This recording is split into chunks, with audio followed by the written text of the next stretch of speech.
Shreveport Police Chief, Substitute Chief Ben Raymond is here. Hey, Mr. Ben, welcome to KEEL. Thank you for taking time for us. Yes, sir. Good morning. How are y'all? We're good, Chief. Let's start with the video, the New Year's Eve video. Mm-hmm. Give us a little background. Tell us what happened, and tell us what you saw and what conclusions you drew. Well, let me just say first of all that it is still an open investigation, so I don't want to speak in great detail about exactly what occurred. I can tell you that I was made aware of it that night. That there was a video on social media of an arrest downtown that included the use of force, and so I immediately went online, watched the video to make sure there wasn't anything that any actions needed to be taken at that moment.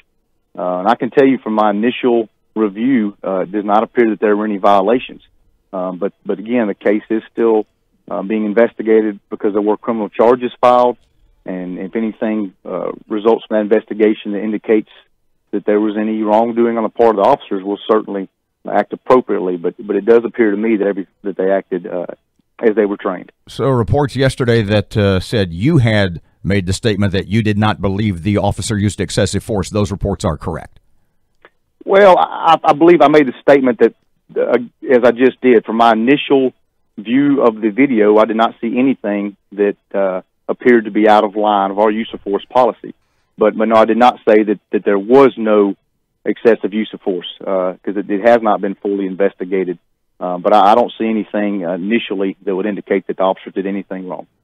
Is it your opinion that he did the best he could have done, in the sense that is it at some point in a situation like that the duty of the officer to sort of diffuse a situation, and do you feel he did the best job in that case?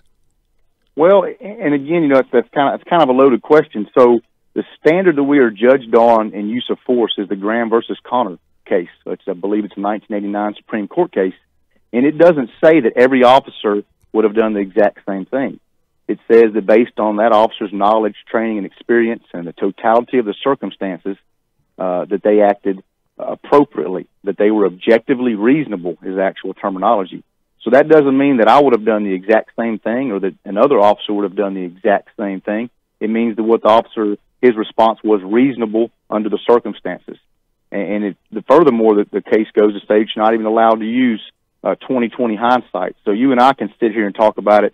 You may have watched the video multiple times. I've watched it a couple of times myself. But we need to understand the officers on scene have to make split-second decisions, and they don't have the luxury of pausing the video, so to speak, and going back and looking at what all their options are. They have to do the best they can at the time, and I do believe that officers acted appropriately in this case. Is there other video, body cams from the cars, anything else that you can tell us about that is out there that you want to look at? Again, not that I'm aware of, but there certainly may be. So I haven't reviewed the entire investigative packet at this point, since it is still an open case, and it hasn't been a reason for the chief of police to review the entire video at this point. But I have done a cursory review of the video for questions such as these. Ben, I'm sorry I call you Ben. I apologize. Chief, we spoke with the mayor yesterday, Mayor Perkins, and he said his shift in patrols has already happened. I'm changing gears on you this morning to put more officers on the streets during high crime hours and in high crime neighborhoods. He gave you that task. How have you accomplished it, and is it in effect now? Yeah, so it is. So what we did is we've enhanced the supplemental patrol program. So we've added additional officers to that program. We've also we're looking at some of our allocation of resources specifically on shifts, and if there's opportunities to move personnel between their normally assigned shift because of some spike in crime or some specific operation, then we're making those moves.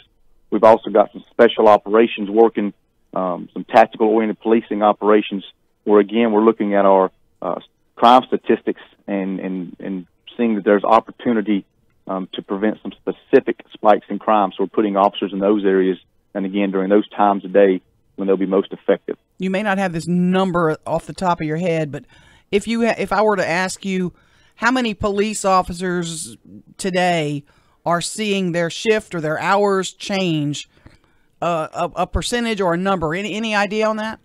Well, no, and it's not a daily basis. So for example, if I've got an investigator assigned to property crimes investigations, I'm not pulling that person out of property crimes investigations, but they can expect once a month, maybe twice a month, that instead of going and working on property crimes, they'll put on their uniform and go ride patrol.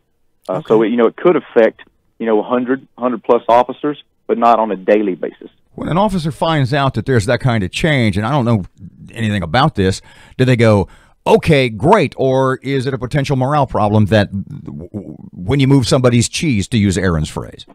I haven't had anybody complain to me. Now, anything, I guess, it could potentially be a morale problem, but I've had, really outstanding support from my coworkers about the direction we've been moving, and they've all told me when I speak to them, hey, this is what we need to do to help carry out your plan, get the city on track, and we're supportive of it. What is your plan to stay chief? Have you and the mayor talked about it? Is there going to be a civil service test? Where are we on that? Yeah, we haven't really talked about it, but I do know that there certainly will be a civil service test because the last test has expired, and that's civil service law.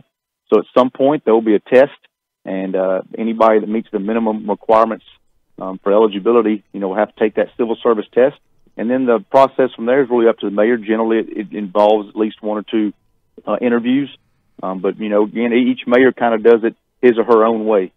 I don't know what the timetable. I know that Chief Crump will be officially on duty, I guess, until March or so.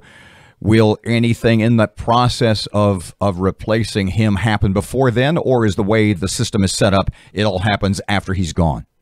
It's really up to Mayor Perkins. He could call for a test at any point, so it's really just on his timeline. Chief, some of the stats have been released. Perhaps they're all out there yet. I haven't dug into it. But the number of murders in Shreveport last year were up to 59. That's a significant increase. That's an 18% increase when we had 50 in 2017. Is that alarming? Is that concerning to you?